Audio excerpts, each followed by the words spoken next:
சரி வணக்கம் ஃப்ரெண்ட்ஸ். இன்றைக்கி என்ன பார்க்க போகிறோன்னா அப்படிலாம் சொல்ல மாட்டேன், நான் பார்க்க ஆரம்பிக்க வேண்டியதான். Imagine conducting every part of your research only on one platform. Meet Boreum, your... What is space complexity? It's the memory space that your program takes. It's the memory... Okay, wait 2 minutes.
space that your program takes in a very, very naive... One time friends, one time bros, one time maklai. Okay, you're wrong, okay. என்ன பண்ணுங்கோ focus பண்ணல.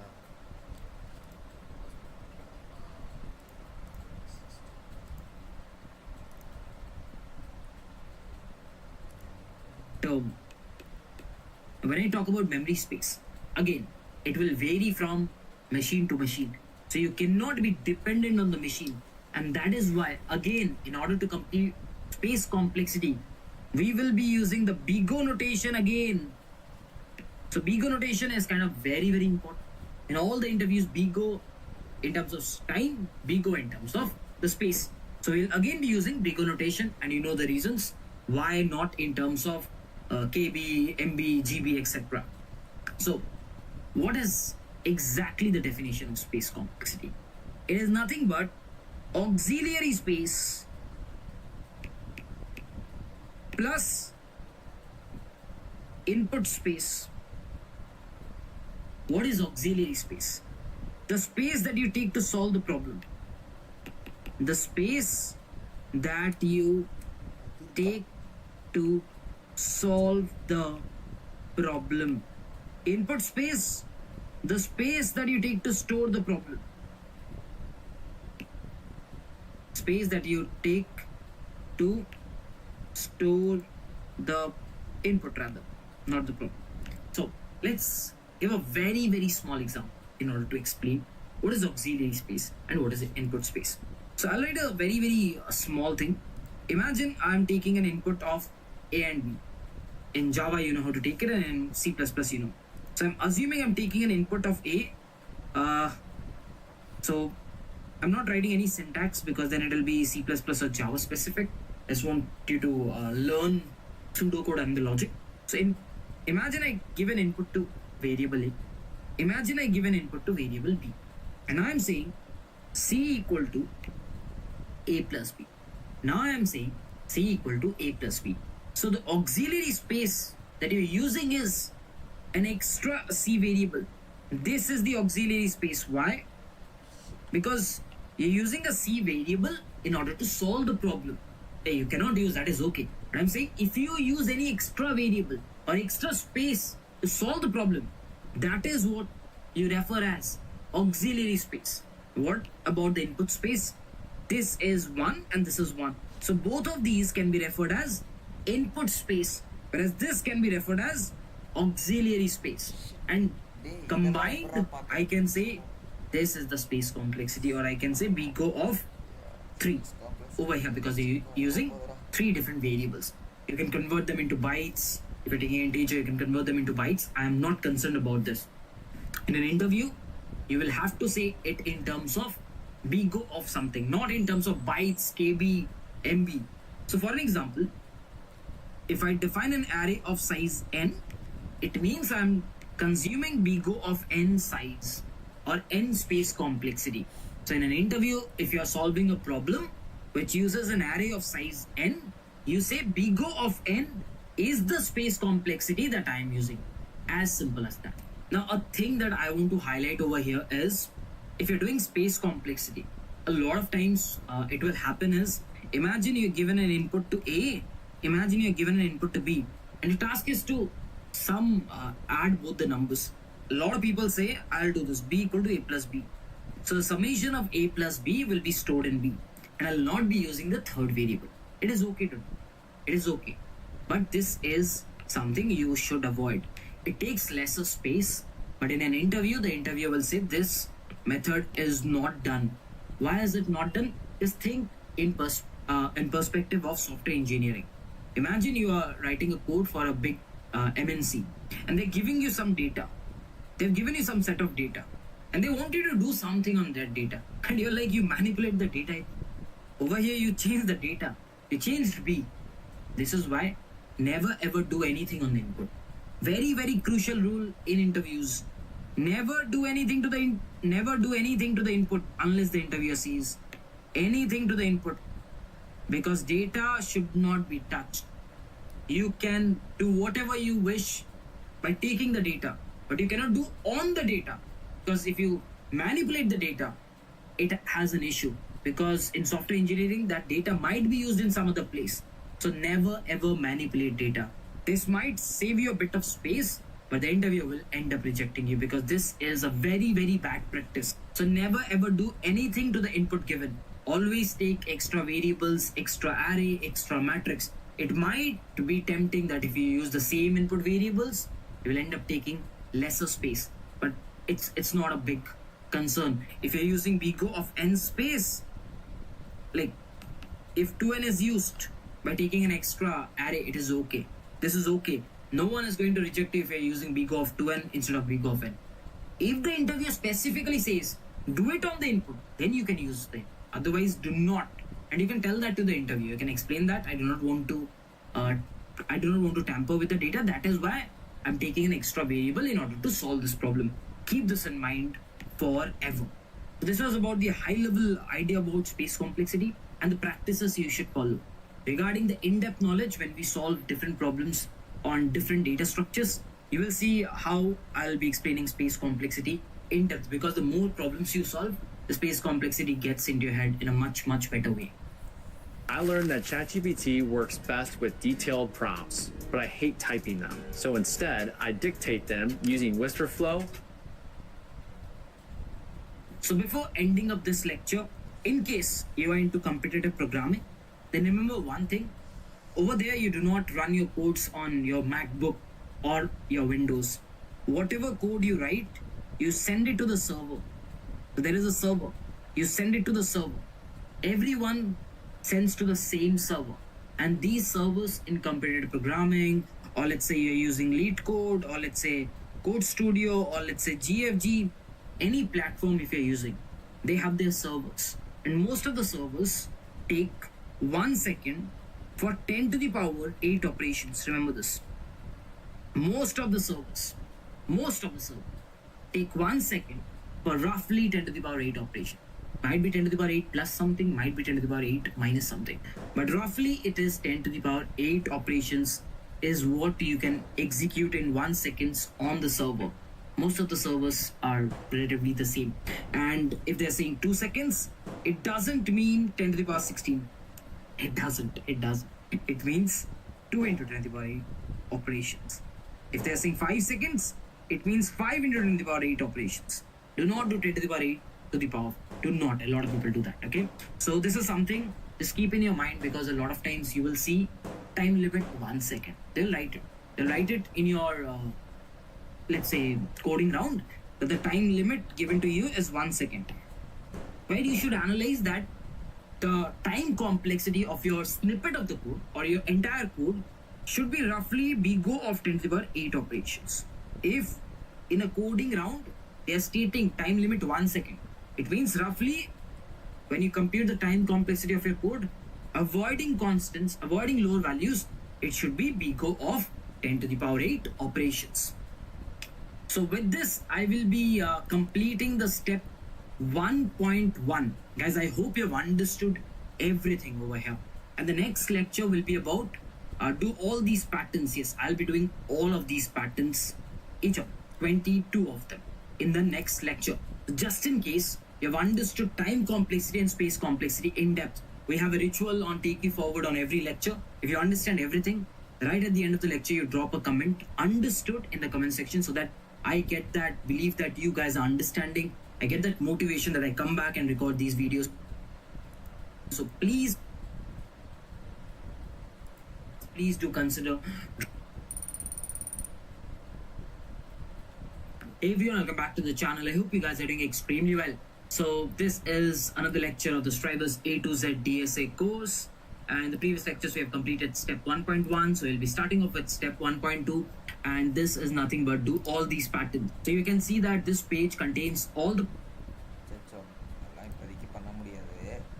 Okay, stream ஆகிட்டு இருக்கா தெரியலையே, check பண்ணுறேன். அது மாதிரி ஆச்சு, அதுக்கப்புறம் ஆஃப் ஆகிட்டோ ஆஃப் ஆகிட்டோ அப்படின்லாம் சொல்ல மாட்டேன். ஆஃப் ஆகிடுச்சா இல்லையான்னு தெரில. இன்னும் 2-3 மூஞ்சிகளை வேறு பார்க்கல. அவனுங்கெல்லாம் பார்த்துட்டு மனது கஷ்டம் விஷயம் பக்காவாக எடுவோம்னு நினைக்கிறேன். ஓகே, இனிமேல் வங்கி டைப்பு இதெல்லாம் இல்லை. யூடியூப் போ. End of the story. Sucks.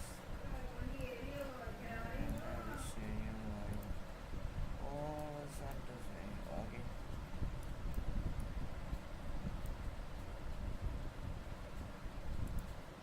What you need to make sure is, if you want it for 5, if you want it for 10, if you want it for 20,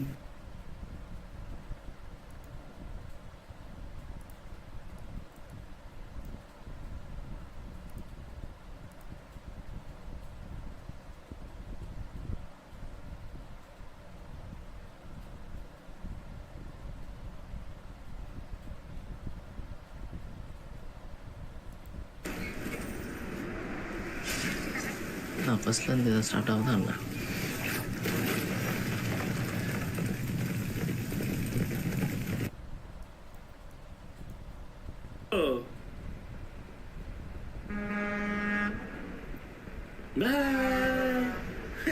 இதானா ஒன்னு இந்த பக்கம் நில்லு, அந்த பக்கம் நில்லு, நடுவுல இருந்தா அப்படின்னு.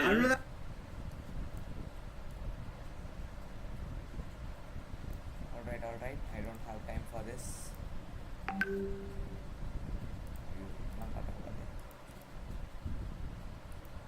the patterns that you have to do before starting off data structures and algorithms.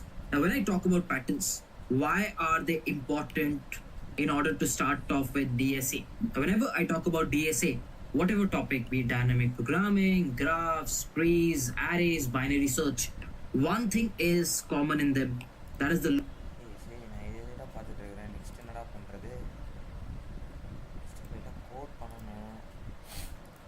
தெரிஞ்சிச்சு எனக்கு. இப்போ வந்து நான் லைட்டாக ஒரு இது இப்போ வந்து பைத்தானு பேண்டாஸில் ஒரு பார்த்து சிந்தட்டிக்காக ஒரு ரிவிஷன் போட்டு ரிவிஷன் நோட்ஸ் போட்டேன்னு வச்சுக்கேன் பக்கா ஆகிடும்னு நினைக்கிறேன். ஸோ தட் முடிஞ்சிடலாம். ஓகே, ஸோ இப்போ நெக்ஸ்ட்டு வந்து இது கிடையாது.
Top 3 skills that people can master after completing my vibe coding course to understand what it.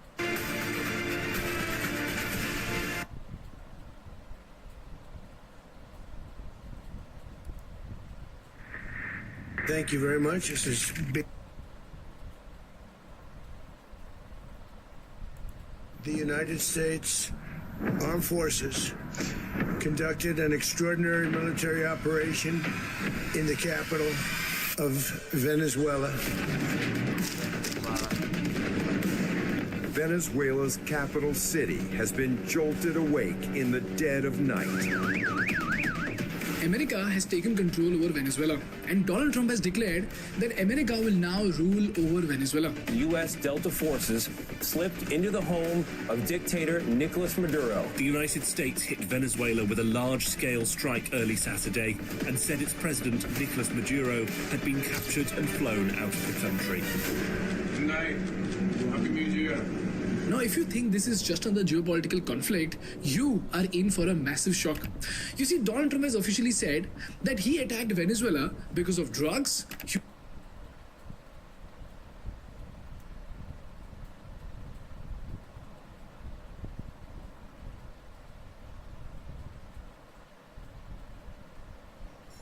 human rights violation, and to establish democracy. But do you realize what a joke that is? If dictatorship was a problem, how is America protecting and supplying weapons to Saudi Arabia? If human rights was a problem, how is Donald Trump friends with Kim Jong-un? And if drugs was a problem, 90% of America's drug supply comes from Mexico. So Donald Trump should be attacking the Mexican president also, right? So why is Donald Trump attacking Venezuela? In fact, there was a time when America and Venezuela were such good friends that Venezuela was compared to Saudi Arabia. And the people of Venezuela were so rich that they would practically fly to America on weekends just for shopping. Caracas, the swinging city of Venezuela. Good climate, fine buildings, wide highways with plenty on them. Venezuelans demand the best that money can buy. Whether it's television, tractors, fashions, or household equipment, large immaculate supermarkets dot Caracas everywhere. And look at this. Venezuela holds the largest oil reserve in the world. While Iran has 209 billion barrels of oil, Canada has 163 billion barrels, Saudi Arabia has 267 billion barrels, but Venezuela alone sits on 303 billion barrels of oil. But today, Venezuela is struggling with poverty, hunger, and underdevelopment. For many Venezuelans who can't find food at affordable prices, they have little option but to turn to places like this. As Venezuela's economic crisis drags on, more and more Venezuelans are slipping into poverty and struggling. Venezuela's once thriving middle class is now trapped in desperation, struggling to put food on the table, some even dying from simple infections due to a lack of basic medicines. So the question is, when Venezuela was so wealthy, how did it suddenly become so poor? While Saudi Arabia and Dubai became rich, why couldn't Venezuela become rich? And most importantly, why is Donald Trump suddenly attacking Venezuela? டிஸ்க்ளைமரே வர வீட்டுக்கு கிளம்புனி time இல்லை okay புரிஞ்சுது சரி இப்போ வந்து என்ன பண்ணணும் பைத்தானுக்கு வந்து சம்ஸ் சால்வ் பண்ணணும் numpy சம்ஸு numpy sums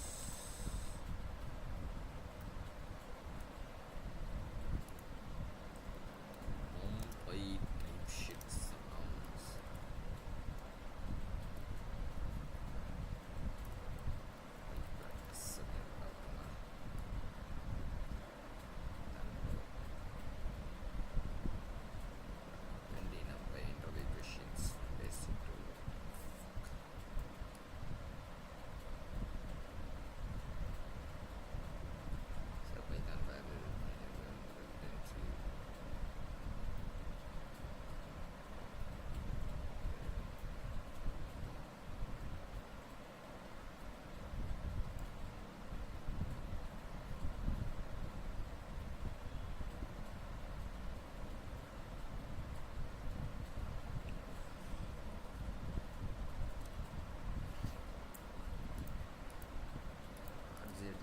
டூபிலாம் பண்ண முடியாதுப்பா பைத்தானில் ஆச்சு லிஸ்ட்டில் யாராச்சும் இதில் பண்ணலாம் சரி ஷேப் பண்ணலாம்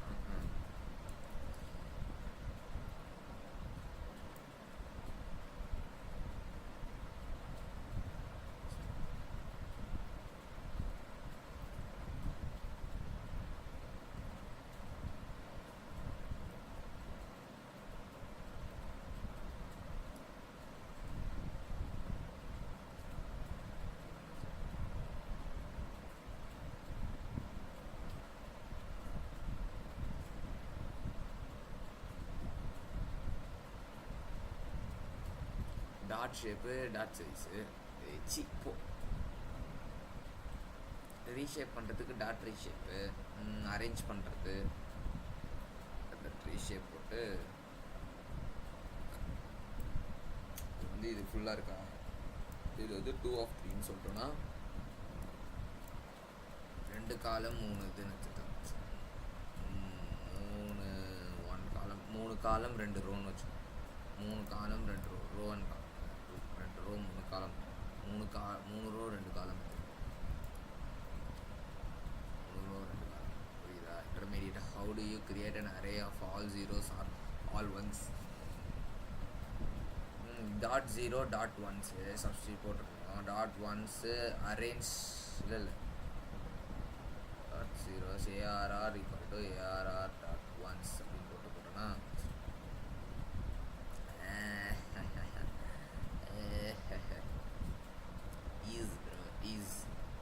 what is broadcasting? Broadcasting is the matrix multiplication multiply பண்ணுறது தான் broadcasting சொல்லுவாங்க. இதுதான் intermediate sums இதெல்லாம் வந்து டாட் மீன் டாட் மீடியன் போட்டுருக்கோம். ஸ்டாண்டர்ட் டிவியேஷன் வந்து தெரில எஸ்டிடின்னு அது இருக்கும் ஆரம்பத்தேன் தெரில சரி வேர் போட்டு ஸ்டாண்டர்ட் டிவியேஷன் அப்படின்னு ப்ராட்காஸ்டிங் வந்து ஒரே அந்த இப்போ வந்து அதோட சைஸை ஃபஸ்ட்டு கண்டுபிடிச்சிட்டு அதுக்கப்புறம் ஆட் பண்ணுறேன்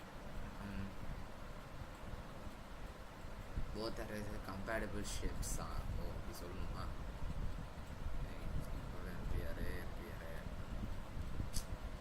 புரியுதா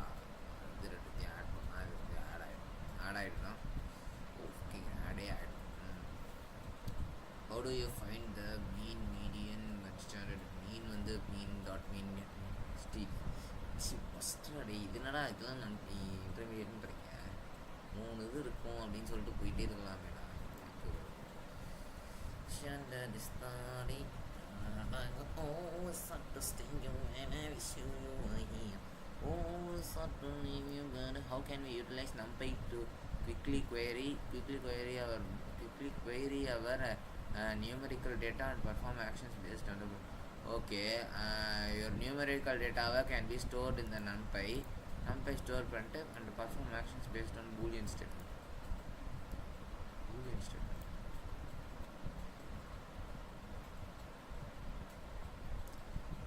கொஸ்டினாக கேட்டு வச்சுக்கிறான். What is the way to utilise இதுக்கு mean squared error ability work அக்காசனே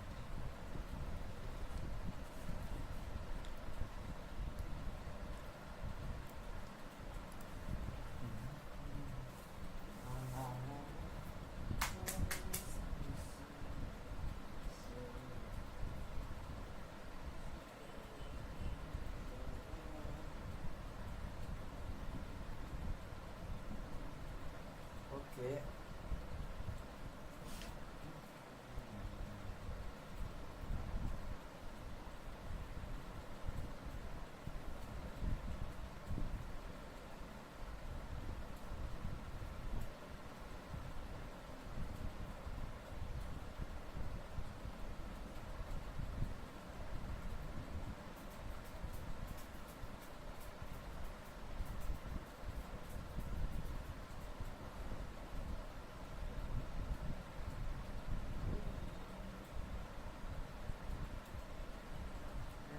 Story and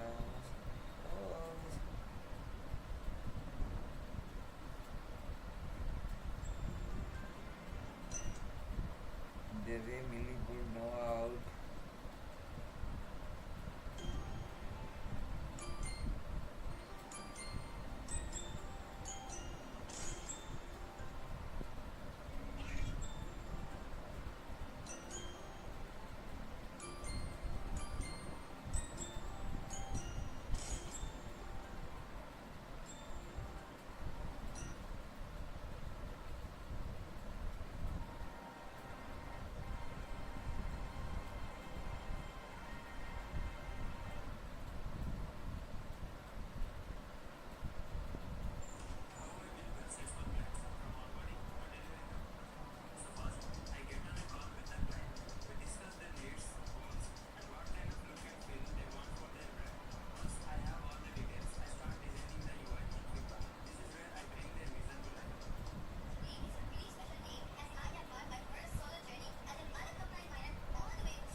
ஏன்டா ஆகுது மேன் படிக்க தோண மாட்டேங்குது மேன் டிஸ்டர்ப் ஆகிறேன் மேன்